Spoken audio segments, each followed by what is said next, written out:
This is Don't Panic, episode number 402, recorded June 10th, 2025. Hello, everybody. Welcome to this episode of Don't Panic, the podcast that talks about things. I'm Sean Jennings. I'm going to do my best Craig Federighi impression here. This is simply the best episode we've ever released. Now, to tell us more, here's Colby. Annoying transition. Colby walks in out of frame.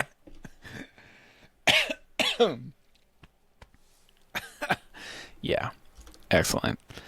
The one that really stuck in my head was the golf cart thing, where it was like, yeah, Craig gets to do all the fun stuff. He gets the F1 car, he gets the golf cart, he gets the music, and then it's like, oh, and here's, Stacy from Accounts Receivable, and she just sort of walks in and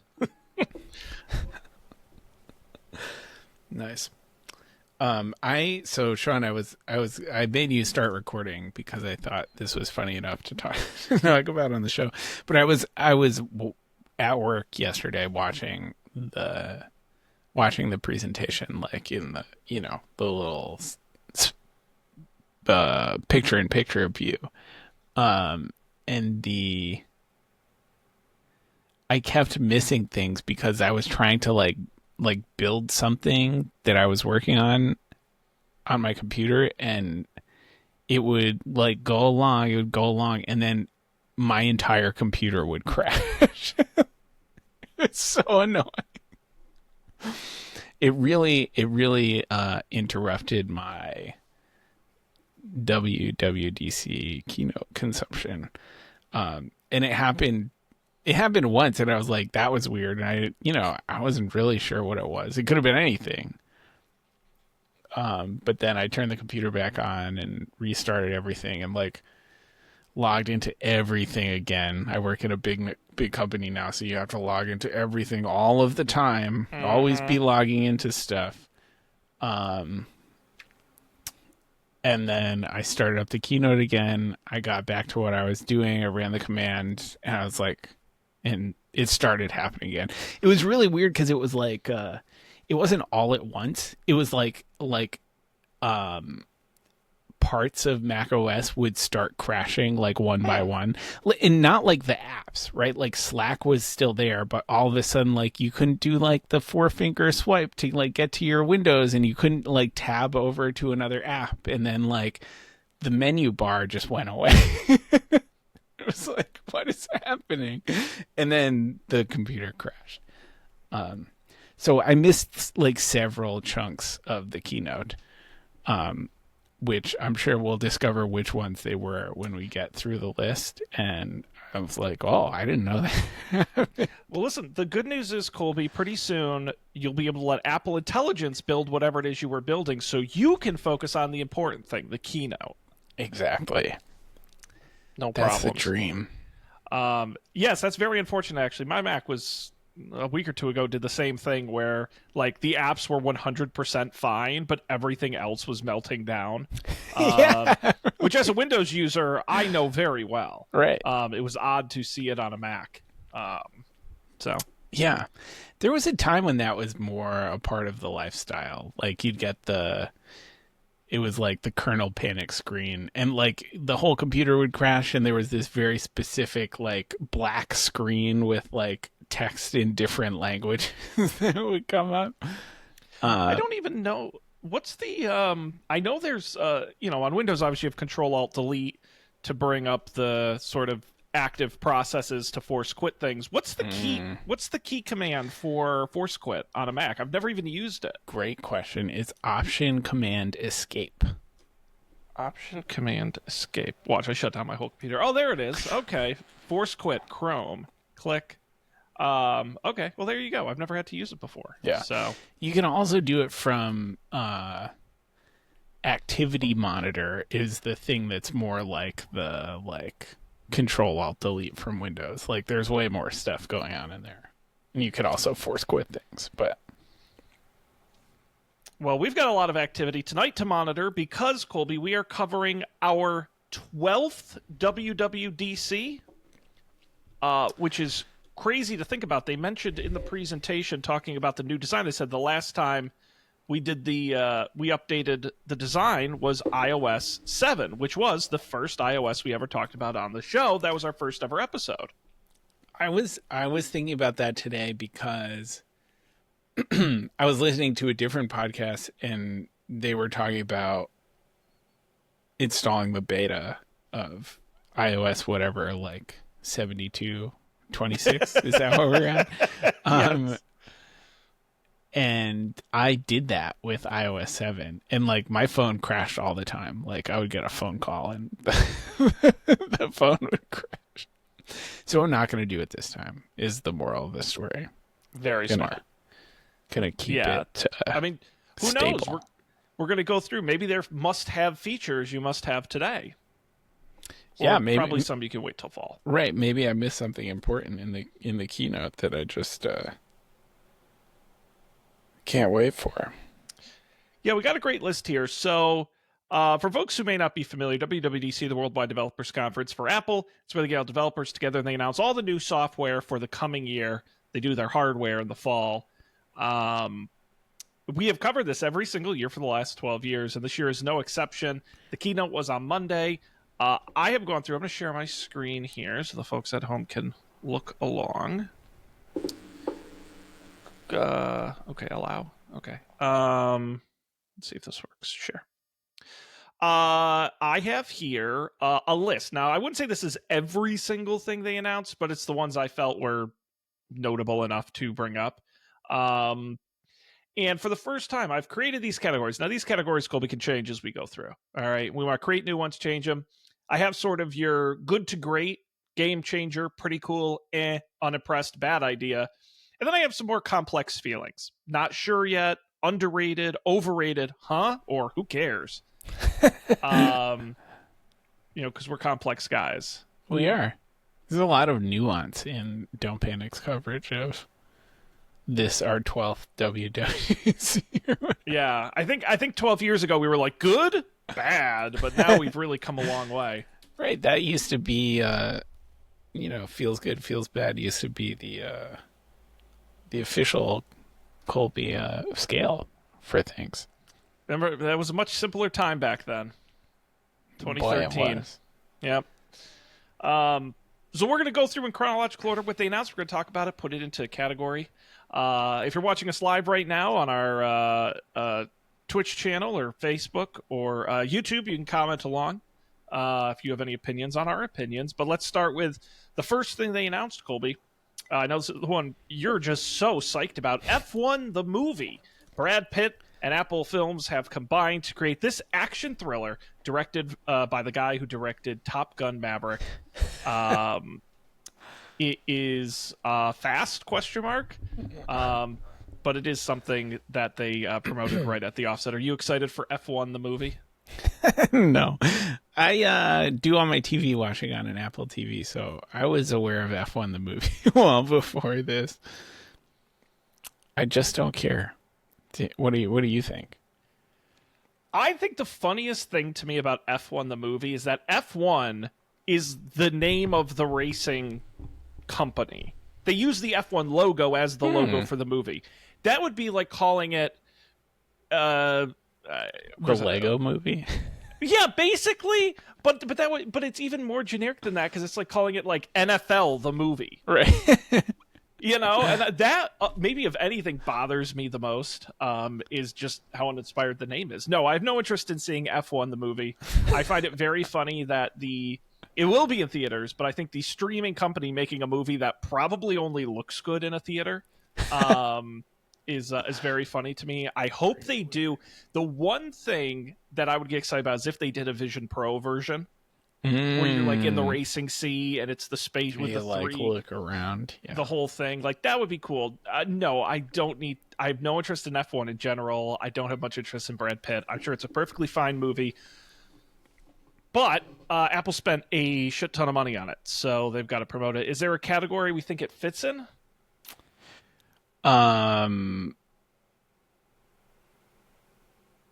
Unimpressed. I don't think it's a bad idea. I just don't care. Oh, maybe who cares? Who cares? Let's put in and who cares, especially at a technology announcement. I think Excellent. that's really fair. I agree. I did see, it's not on my list here, and I don't know if you saw it.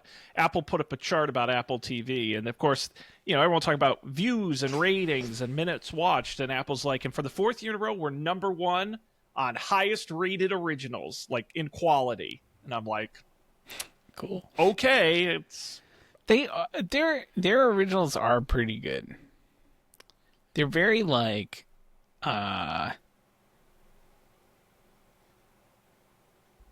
there's not a big spread. Like none of them are horrible, and like none of them are the greatest show you've ever seen, but many of them are pretty good. And like even the bad ones are like still better than like a lot of the trash on Netflix. But yeah. I always enjoy the competition between Amazon and Apple for who can have the most expensive, least memorable shows. Like I see like it like the Lord of the Rings. Yeah, well, exactly. But it's or like Citadel, which was like one of the most expensive things ever made, and nobody watched it, and it's already disappeared. I feel like Apple, they show like, oh, did you know like Jason Momoa like plays a Hawaiian warrior in a show that costs $500 million, and I'm like, I didn't know that. Wow, very funny. What was Citadel? Citadel was it was a spy thriller that was on there, but the reason it was so expensive it was the Russo Prime. brothers. It was the Russo brothers who were the guys behind all the Marvel movies. They basically get blank checks. It had a budget of $300 million for 6 episodes. One of the most expensive TV series ever made. They've tried to do spin-offs, anything to try and get their money back. And it was just a total bust and a massive money loss for Amazon. Nice. And I mean, look at this. Doesn't this just scream like something you want to watch? Yeah. I remember seeing this in the Amazon recommended for you this week, and feeling uninterested. Yeah, maybe one of these days I'll do like a real or fake quiz for like streaming shows that like sound like they exist but actually don't. Anywho, the other thing at the top of the announcement, Apple Intelligence. It's going to come up in a bunch of places throughout the things we talk about.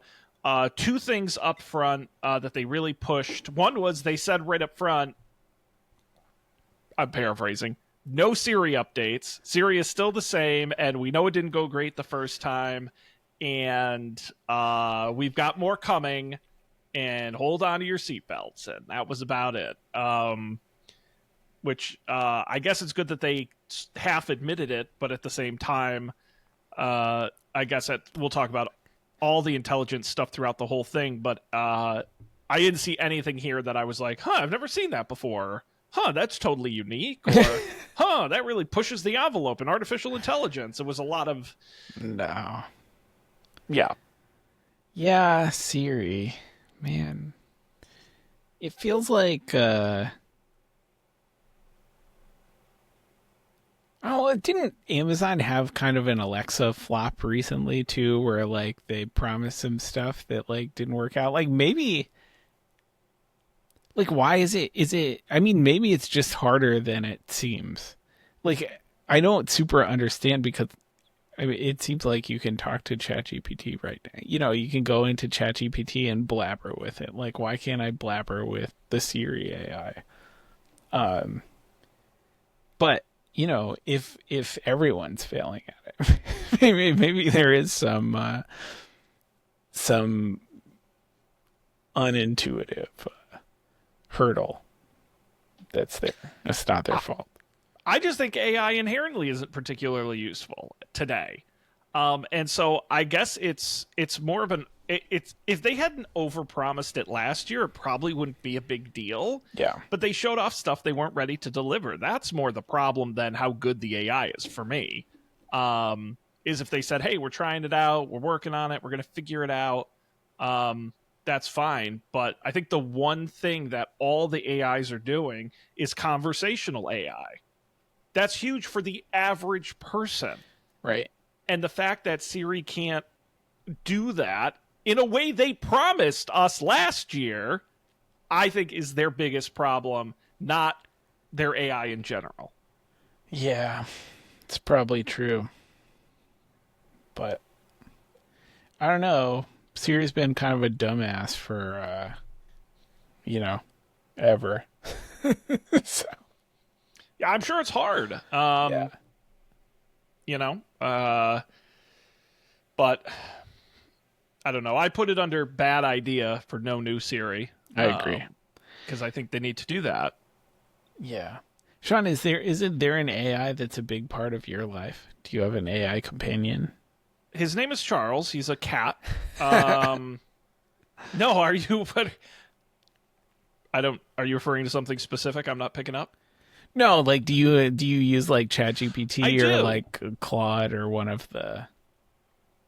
I do use ChatGPT. I've messed around with it, mostly around things like writing and image generation. Never in a have a long conversation. It's more just do this and then it does it.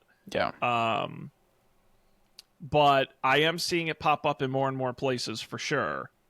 And I am very of two minds about it. I go on for hours about my feelings because I really am very split.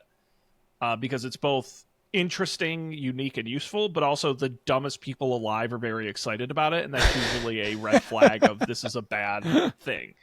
It's right. Crypto and NFTs and all that all over again. Right, I was gonna say they pivoted straight from NFTs.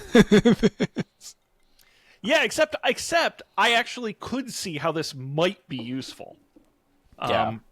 Which annoys the crap out of me, which is the other sort of AI thing they announced up front, which is the foundation models framework. And the reason I thought this was interesting is because this is allowing apps via API to use the on-device language model that Apple's using for all their stuff to power their apps, which means they don't have to go off-device, potentially, to run AI-related activities. On the one hand, I think that's really unique to Apple. And I give them credit, because a lot of this stuff I've seen before. I haven't seen that before. And I do wonder what the benefits are. My concern is how good is that model? Because if you said to me, Sean, good news, we've opened up our Maps database. You can build any map app you want on iPhone. And I'm like, but your Maps database is not that good. And it scares the crap out of me that this is not a good model, especially compared to some of the other ones. I don't know if you had any thoughts as a developer yourself. I mean, I think not going off device is kind of nice for practical reasons because, you're not internet bound or whatever. Also, I think it's free, right? Like, yep. If you're using ChatGPT or whatever, like you're paying, in an app, right? As a developer, you're like paying per token or something. I don't remember exactly what the payment scheme is. But if it's good enough for something, I think it means something. Also, like anything else, it gets better, right? Things it's not good at today, they'll catch up with the ChatGPTs of the world, in a year or 2 years, 3 years, or whatever. Such is the way of things. But yeah, I think it, I don't know. I kind of want to put it in not sure yet. Yeah, sure, that's fair. It sounds cool, but it was pretty light on details. Yeah, and again, I just think because Apple allows you to integrate with ChatGPT and other models so easily, I wonder if people will just say, the Apple one's actually not that good. I'm just going to use the other ones. I don't know. It's a fair question. Now, before we get into any specifics here, one other major thing they announced, we talked about our first ever iOS covered was iOS 7. We were just at iOS 18 last year, and they've done away with version numbers, essentially, because they were all different. We were on with Vision OS and iPad and iPhone and all these sorts of things. They're now all going to be version 26. macOS 26, iOS 26, based on the year that the software is being developed for. So we're a year ahead technically. It's 4/26. What do you think, Colby? What are your feelings on version numbers? My I know this isn't done, but like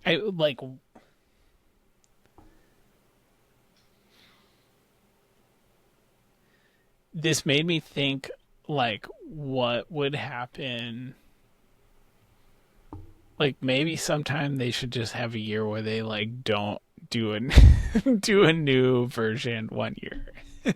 And just like, I don't know, fix bugs or something. That was where my head went, was like, oh god. Like I know in practice they do this every year, right? Like there's always a new version every year.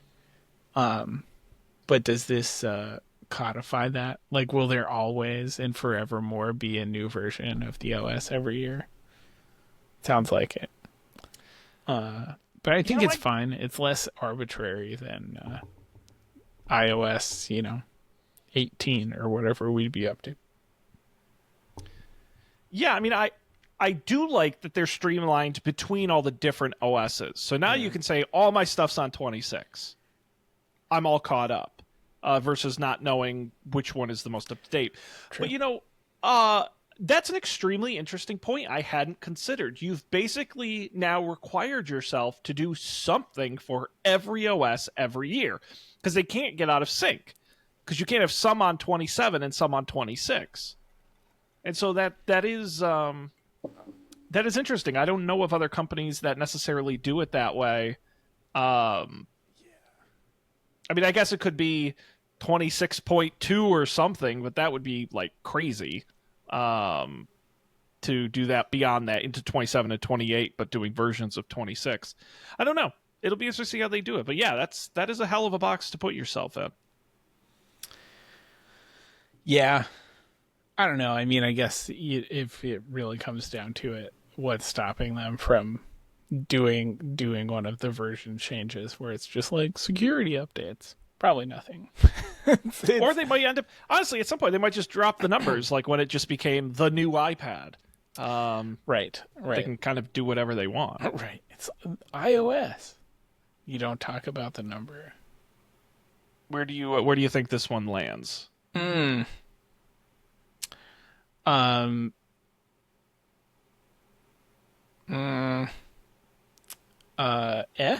don't know. Yeah. It seems I fine. like Yeah. It's all good. All right, now let's get into some actual feature on-device stuff. Starting with the biggest announcement, we talked about this design having been very similar since iOS 7 all those years ago. We have a new design language, liquid glass. We're talking about layering glass, lots of clear things where you can see underneath them. That brings the color out underneath them. Multiple layerings of glass. You've got new icons when you do the tinting and the coloring. They look a little bit different. You've got different pop-up menus, and things aren't like locked to the bottom of the screen. Everything sort of floats a little bit, following the curves of the display. Definitely interesting. What was your immediate reaction on liquid glass? I mean, it looks cool. Like all the individual buttons look cool. And like I don't know, things being over other things, and like the lock screen, like animation and stuff, it looks pretty cool. I think some of this stuff like looks kind of weird. Like when you see like, I don't know, I'm just scrolling through some Verge article and there's like, control center over the home screen, and like it looks kind of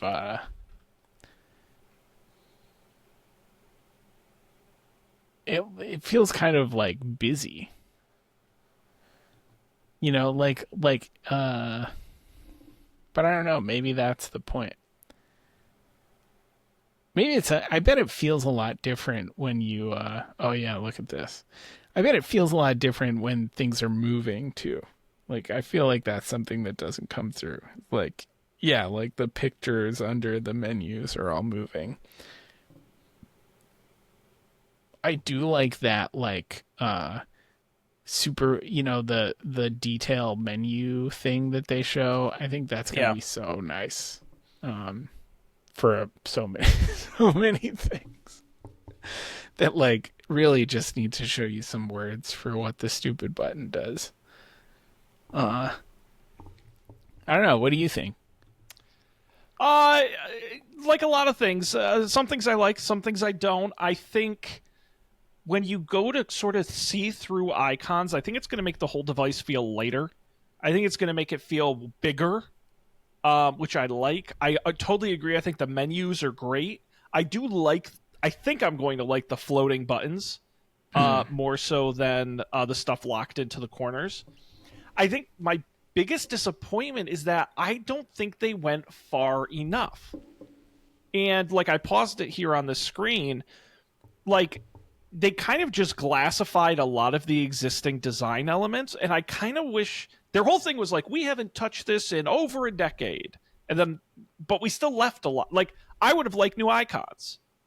Like I think they could have done some fun, cool stuff with it. I think they could have push the envelope a little bit farther. At the end of the day, my biggest question, and probably if I put this into a category, it would be not sure yet. This is a total user interface thing, and until you use it, I think it's really hard to say for sure if it's any good. Yeah. I'm going to be cautiously optimistic that it's not a disaster. What's interesting to me is I think this is clearly an iPhone first experience. But they're bringing it to all the devices. My bigger concern is probably on Mac, to be honest, because how are all of these elements going to work on a mouse and keyboard type device? Will it be too broad? Will it be too small and you won't notice? I'm not sure. So cautiously optimistic is where I would be. Are there like screenshots of Mac stuff? Like, it was in the. You know what? I should just have the whole, the entire announcement up here, so I can just scrub to it when we're talking about stuff. That would be really smart. But yes, they did. In the Mac OS for Tahoe. Yeah. So here's like an example of. Yeah. You know, again, it's all it's everything's curved, everything floats, everything's glass. Yeah. Even the icons down here you can see. There's no menu bar anymore. The stuff just kind of floats up just there. My question about this is like where, I feel like they're circumventing the question by having their windows like not full screen and kind of like in the middle. But like, how does this interact with like apps? Like, is that stuff like over your app, or can the app still not go into that part of the screen, or like what's the deal? I have a lot of questions. I don't hate it.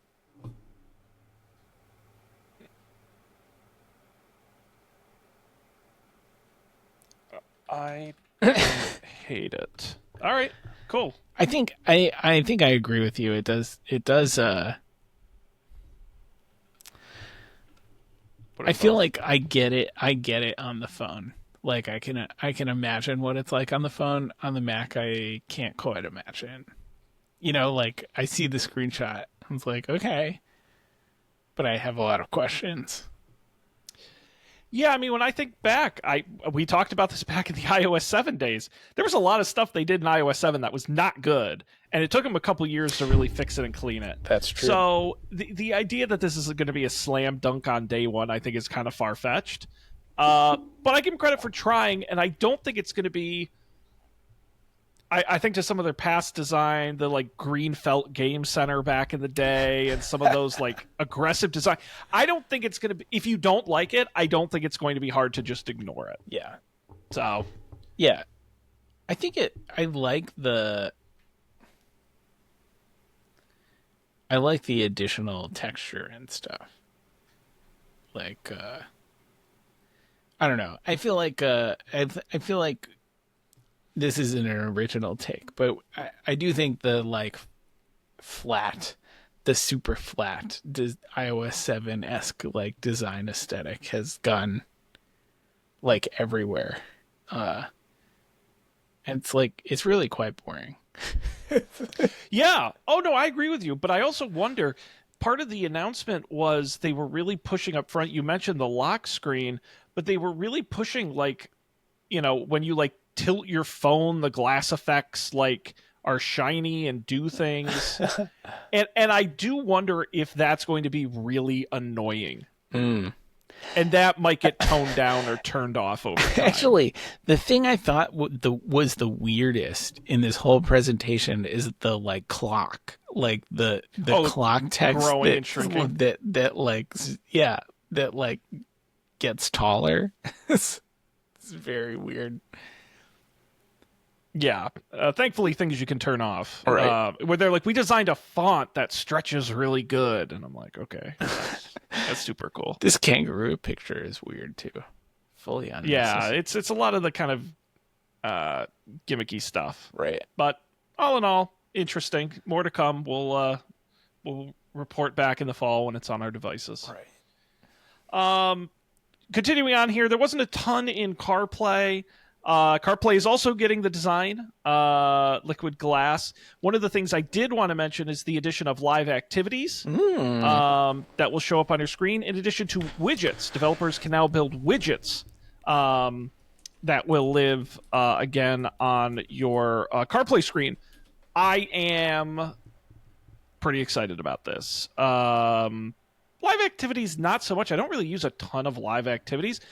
But the ability to do specific widgets with specific data that lives on that car screen, depending on how developers use it, I think is super valuable because there are certain things I would definitely want kind of permanently hanging out up there.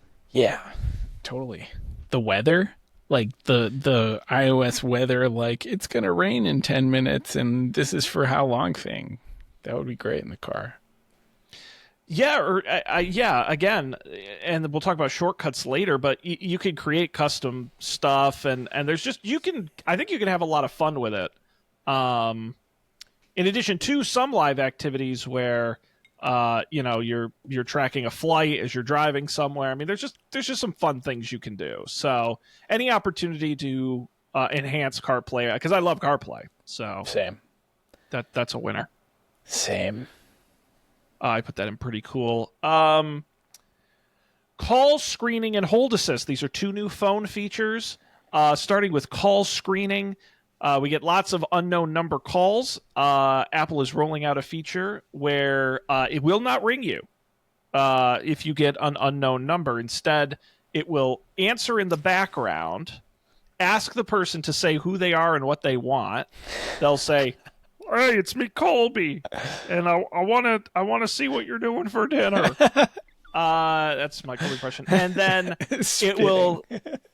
it'll put Colby on hold. It'll send the user a it looks like a voicemail, essentially the transcription of what Colby said, and they can choose to deny the call or answer it. And if they answer it, they'll pick up and talk to Colby. Okay. I'm into it. I get mostly spam phone calls and some small percentage of phone calls that I need to answer. And this sounds very helpful. Especially it's limited to unknown numbers, right? It's not going to do it if you know who the person is. Yeah, I think it's kind of great, honestly. Maybe my favorite thing about it is not only is it easy for the user, it's not rude or intrusive for the person calling. Because if it is somebody calling who's important and I want them to respect me and not feel like I hung up on them because they were an unknown number, it's kind of a polite way to go about it. Say, "Hey, just what do you want Sean for?" And you say, "Hey, pick up. I'm here. Let's chat." I think it's a great. It's great from both ends, which I appreciate. Yeah. No, it's with the house stuff and whatever, being an adult, once in a while you do get a phone call from a person who you aren't expecting that you actually need to talk to them. And it sounds, it sounds like a nice middle ground. Yeah. You know what I've been getting lately? I've been getting the reverse where it is people I want to avoid, but I think the random number is important, and so I answer it and I say, oh shit, it's that guy I don't want to talk to. Right. That is going to be extremely valuable. Right. Because there are certain people I don't want to put in my contacts, but I also need to answer when they call. So hopefully it'll avoid the Now, here's a question for you, Sean. Imagine yourself in a world where your phone has done this. It's screened a call for you, picked it up. The person has said, "Oh, I'm such and such. I'd like to talk to Sean about blah blah blah," and you don't want to talk to them. Are you gonna feel bad about declining their call? No, because honestly, that's the same as sending them to voicemail now, right? Because I didn't initiate the fact that the device asked who they were and screened them. The phone did that automatically. True. And so it would be like if I'm in a meeting or something and can't take a call, I just hit decline, even if I know who they are. And again, one of the nice things the fact that this is Apple and not like one app some people have is that we're all going to get used to it very quickly. This will be pretty widely available on day one. Yeah. And I think it will be like voicemail, where now it's like, yeah, of course I send an unknown number to voicemail, and if they need me, they'll leave a voicemail. It's the same thing. If they need me, they'll get screened. Yeah. It is kind of weird that, like I guess there's still the worst case where, like, your phone is out of service or something and the call doesn't get to you. But, like, why do we use voicemail at all? Like, the phone can, like, pick up the phone and record audio. Like, why isn't it, like, happening on the phone? I guess this is that kind of. Well, and to be fair, Google Voice did this a decade ago, so it's not a new idea. I'm just glad it's built into the phone. I'm gonna throw this under underrated. I think it's cool. I think it could be a game changer. Now, hold assist, I think it's cool. I'm a little less jazzed about. It's the idea that you're waiting on hold. Apple will listen and identify that it's hold music.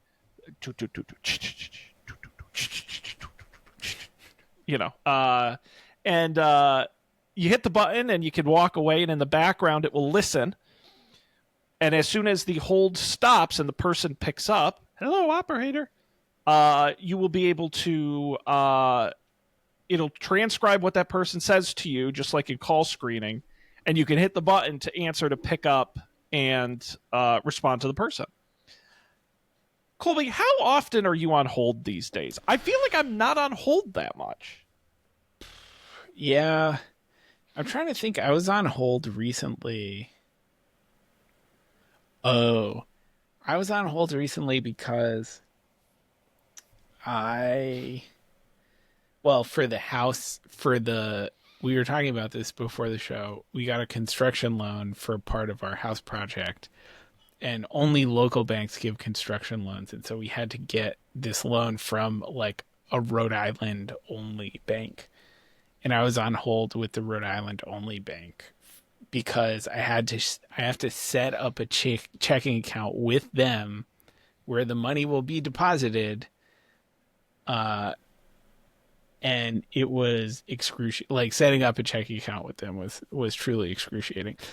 I think because they assume you're going to come to the bank, but, like, I don't live there right now. So going to the bank was not accessible.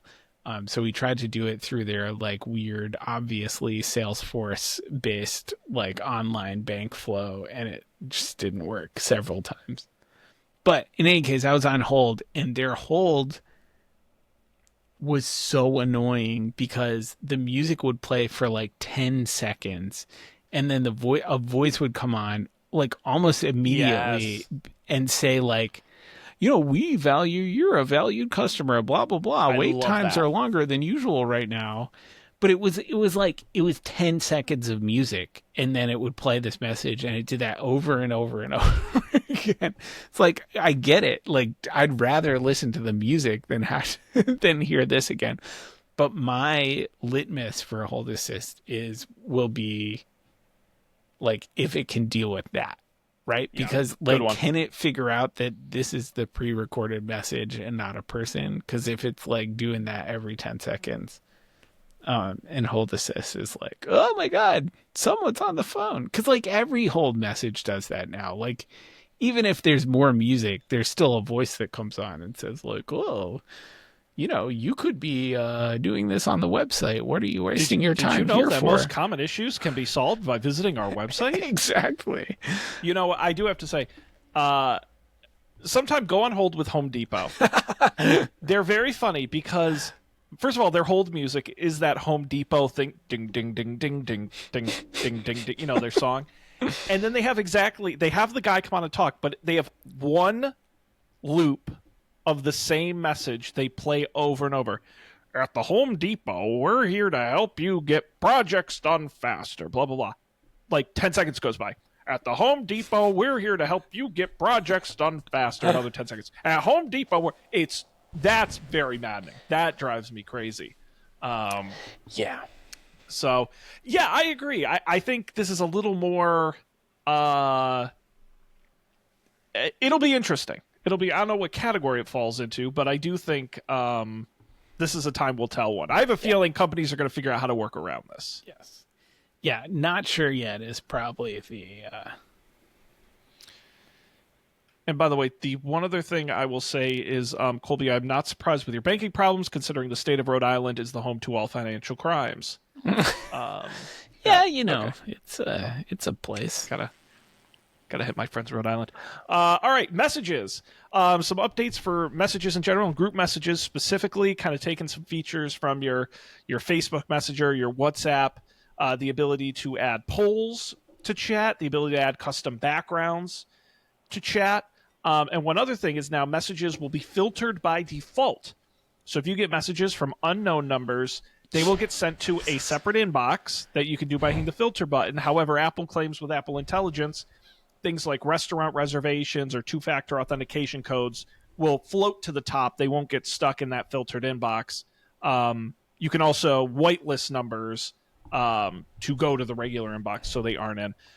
I agree with your strong enthusiasm. Polls and backgrounds don't really do anything for me. I guess that's neat. But the filtering is just a unbelievable slam dunk. I don't know about you. It drives me crazy. I'm like, I delete. I know some people who just leave them in there. I delete the junk constantly. Yeah. And to have that is a big win. I used to delete the junk, but like 2 or 3 years ago, it got the better of me and I gave up. Like there's too many junk, there's too many two-factor codes. And like, I don't care if the two-factor codes go to the secondary tab because like I'll know they're there. Plus half the time, it does the auto thing anyways, where it like, you fill it from the keyboard autocomplete, which is amazing. This is great. This is this is definitely one of the things I missed when my computer crashed because I would have been so jazzed about it. Yep. I saw polls, but I didn't see the filtering thing. But this is awesome. I couldn't be more excited. Yeah, here's the example on the video where they show that those sort of junky randos will now be in a special filtered box. Beautiful. It's beautiful. From unknown senders and spam. So a little more email-y, if you will. Yeah, it's necessary now. Like, text spam is real. Like, get it out of there. Shut it down. What was the one I got? Yesterday, random number. We should get steak for lunch. I've been getting a lot of those where it's like, it's obviously some sort of AI trap, right? Like, like if you respond, it'll be talking you into Venmoing it like $1 million or something, but sending Bitcoins. We're too smart for that. Yeah. Let's talk about live translation. This was announced, live translation between languages and a bunch of the Apple products in Messages, in FaceTime, real time as people are talking. It's not only translating on screen, but a voice will say the translation out loud on the call with an API that can be integrated to other apps. How do we feel about live translation? It seems cool, but too embarrassing to be the first person to use. Like, I'll use this after other people have done the work of being awkward. And it becomes normal. What do you think? Um, I I should say this is not an intentional thing. I don't talk to anyone in other languages on a regular basis. True. So True. This to me this falls under like a does not apply. For Colby, I'm going to put it under late adopter. There you go. It does. It looks cool. I hope it works. I think it's a cool feature. The live translation on video I think is really neat, and the way they showed it, where it was not only showing it on the screen, but it would kind of say it out loud and wait for you to the voice to say it. It seemed very natural in terms of how to do that. So, and I do think it's nice that apps can pull into the API. Apple's been doing translation for a long time. I'm going to assume their database is pretty good on that. And so I think it'll be good. I don't really see any downsides. So like you said, you just got to make sure it works. But right. in theory, as promised, it's pretty good. Yes, sir. Colby, I'm going to think you're excited about this one. I could be wrong. Former Foursquare mayor himself, former Swarm enthusiast. There's no former about it. I continue to be I thought they went out of. They're still around. No, they got rid of the Foursquare city guide, but you can the check-in like Swarm still exists. That's nuts. Yeah. In fact, I met several new people at my new job who are also Swarm enthusiasts. So I have some new Swarm friends, which is great. Well, I'm very happy you met all three users in the world. I do think, though, I'm dying to hear the Colby opinion when this comes out. Visited places and maps. Apple Maps, if you give it permission, will track everywhere you go. And it will automatically, if it notices you go to the same place multiple times, or if it's a specific restaurant or store, it'll mark the history that you had been there. Let me pull up what that looks like. There you go, your visits. And so they will, kind of like how your photos are categorized and organized by time and category, you can do the same. I believe you can write comments on your visits, search through them using Apple Intelligence. And they're encrypted, of course. So certainly the closest thing we've had to a locations collector, and it makes sense because it'll just work automatically once you give it permission. Right. There is some appeal to this. I don't know if it still does, but I think Swarm or Foursquare used to have this where you could turn on like always on location and like retro check into things. But you know, obviously it's weird to have someone tracking your location and obviously sending you ads based on it. So there's some appeal to this. And like mostly what I like Swarm for is to have the history of all the places I've gone Absolutely. to. You know, like when you go back to a place that you went before and it's like, oh, what was that? I remember going to this restaurant with the noodles or something.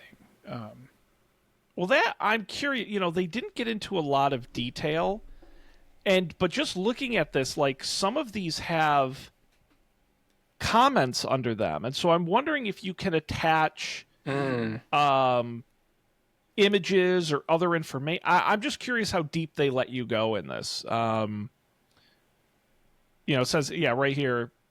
Enjoyed the wings, but I don't know if that's a review from a third-party site. I'm not sure, but I'm curious how this builds out. Yeah. Me too. For sure. Where would you rank this? I'm going to say pretty cool. I agree. Yeah, I'll definitely give it a try. We have some wallet updates. Digital IDs. Obviously, driver's licenses are allowed in 9 states right now, but they're going to be rolling out passport support for everyone in the country who has a passport. While it won't replace your physical passport, you can create a digital ID that will work for domestic flights, TSA, as well as other specific needs domestically, just not internationally. But that is interesting. Even less of a reason for me to make that real ID appointment at the RMV. I know. I have not done mine. I fly with my passport. I've been doing that for years. I have no intention of doing it anytime soon. I have the passport card. Like who? Yeah, that's a real ID. Yeah. Why bother? Right. They also added in flight tracking, mirroring some of the features that we love in our top app, Flighty, as well as order tracking. Not only for Apple Pay orders, but it will also scrape your emails. I'm assuming if you use the built-in mail app, to have all your order tracking in one place right in the wallet. Dope. I always thought it was weird that you would get random online orders would show up in your Apple Wallet. Maybe this will feel less weird. Like I said, I don't know. Do you use the default mail app? I do actually recently. Maybe in the last year I just gave up on the one I was using. I was using like Spark or something. Yeah. But I have there are all those I feel like there have always been like Gmail only ones that seem kind of nice, but I have like the one non-Gmail. Like I have the Fastmail account that I use and I have a Gmail, so I need both. And it's like Apple Mail's not good, but it's fine. Yeah, that's one I'm surprised they haven't put a little more right? work into. They really take it for granted. They update the Photos app every year with stuff I don't want, but the Mail app has not changed. It's exactly the same. The thing that kills me about the Mail app is like depending on like the inbox, like the shortcut actions will be different. And it drives me bonkers. I think I kind of fixed it. Like I think you can go into the settings and figure it out. But like when I set it up, it was different and it was not easy to make it the same. And I don't understand why. It's crazy. Yeah, that's kind of a glowing sign of a terrible app when you say, I have to go into the settings and figure it out. Right. Not encouraging. Let's see. Next up, we have the Games app. New app alert. It is the Games app, the center host for all your games. It will have the full arcade library in it, so you can download games from there. And other games you've downloaded with some continued playing options, some promotion of other games. You'll be able to launch games from right within it. They will have controller support. They will have challenges where you can challenge your friends to challenges, which there's an API for. And all part of the Game Center API. And that's really all I have to say about the game apps. To me, this is a complete nothing burger. You're not a big Game Center user, Sean. I thought Game Center was depreciated. I didn't realize. Do I have friends in Game Center? I don't know. Actually, to be totally honest, I never game on my phone. Like, ever. Not a single one. I've given up childish things. Yeah, I think it's fine. I'm more interested in... Because I believe... don't quote me on this, I could be wrong. Games app is also coming to Mac OS. That's more interesting to me. And how it's going to integrate with desktop games. But it's just a collection house for all your games. Is anyone ever on planet Earth going to do a Games app challenge? No. Only by accident. Yeah, but someday you're going to get an alert, and it's going to be, you've been challenged. And you're going to be like, what the fuck is this? This can't be right. Yep. Unimpressed. Visual intelligence for your screen. Another AI feature. You'll be able to take a screenshot and use Apple Intelligence to have it say what's in the screenshot you took. You can do it now with the camera. Now you can do it with the screenshot. I love the only AI demo they ever do is like, oh, you can take a picture of this thing and buy it. Yeah. And I'm like, okay. That is my thoughts exactly. Like, really? That's what this is for?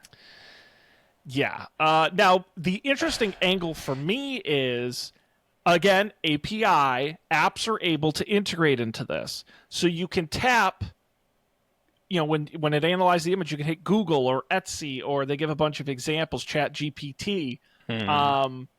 I like that because I'm curious if there are app-specific things that people can have ideas for if you can analyze an image and say, take the text out of this image and put it in an email, or, what is this a picture? What bird is this? And it's a bird app. I'm curious how the API will work. I do like that angle, but the default uses for it are just like stupid, super lame. Yeah, I agree with that. I used to have this like plant identifier app, right? Like the same thing. Like if that could be turned inside out, where it's just really easy to take the picture and it would identify the plant without having to like go into their crappy app and do it. Yeah, that would be great.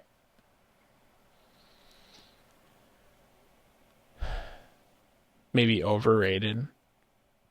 Yeah, I like that. I think a lot of that, they did that where, remember when that was like, oh, you can take a little part of a picture out and make it a sticker, or you can like copy and paste text out of pictures, and it's like, I guess that's cool, but I've literally never done that.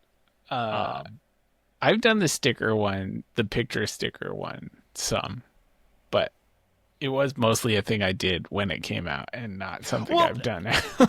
That's what's so funny. I literally forgot stickers were a thing until we just talked about it right now.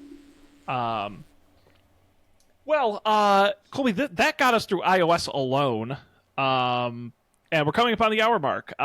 If you want to keep going, we can keep going. Otherwise, we have a great list here to save until next week. Let's save it.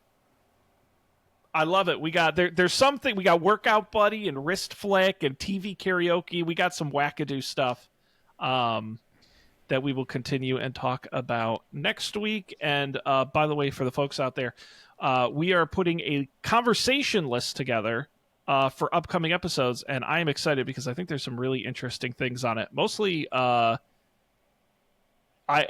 iced coffee update. Maybe I should talk about this super briefly before we hang up, because it was our last episode, Colby. You revealed your interesting coffee opinion, your Dunkin' opinion, which is that liquid sugar is bad, granular sugar is good. It's not liquid. Liquid sugar is fine, but granular sugar is better. But specifically because you like to get the sip at the bottom and get the intake of a bunch of sugar, is that fair to say? Yeah, I just like that little bump right at the beginning of your coffee, and then you're on to like a regular no sugar coffee. Yeah, and so I've dubbed this Colby's sweet sip, and I said in the episode, I'm going to conduct an informal poll of everyone I talk to. I'm going to share the story and get their opinion. I think it's crazy. You think it's a nice treat. Colby, I have to tell you, I spoke with somewhere between 8 and 10 people. Told them the full story of what you explained. I think I was very fair about it. Didn't bias it in any way. And the results are in. With a staggering 100% poll, people think you're crazy. Every single person I talked to said, that's the idea that you would purposefully get sugar to then suck up the sugar. and by the way, I would say a majority of those said they hate that time when they take a sip and they haven't stirred it properly and get the sugar. So who were those people and where they live? It's the word of it. Well, I will say they're Massachusetts natives, so they know their way around to Dunkin' Donuts. Western Mass, though. Yeah, that's true. That's true. It's so close to New York. Yeah, I mean it's basically Connecticut.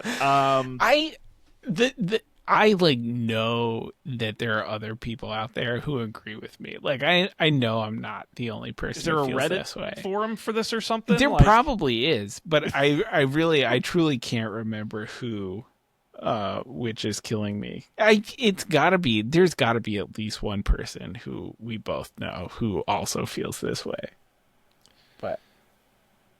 Man, But we're going to have to write a letter to the Dunkin' Donuts people and see if we, because they do like the drink collabs where it's like, the Sabrina Carpenter shaken espresso and the ice spice drink. I want the Colby sweet sip. Well, Sean, don't you think like if everyone hated this, they wouldn't do it that way? Like if no one liked the experience, like they would just. Are you saying a corporation sugar. would do something that sucks because they don't care about their customers? That's crazy. No, they just don't stir the sugar.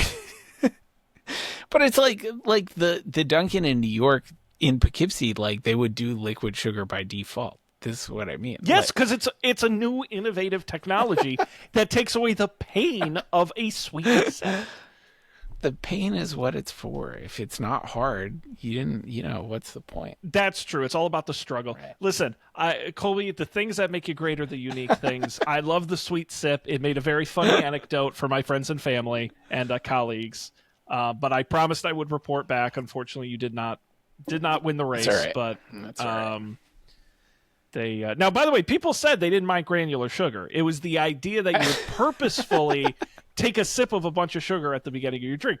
But again, I've never tried it, so maybe I need to get an iced coffee with granular sugar. Tell them specifically not to stir it. I mean, you don't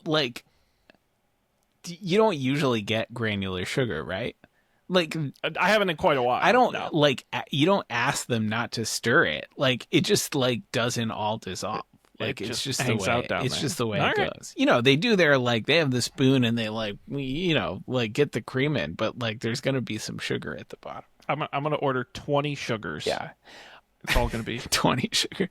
See, I just like a little bit. Like, I get one sugar in all, any size of coffee. And you get your sweet sip, and then you're done. Right.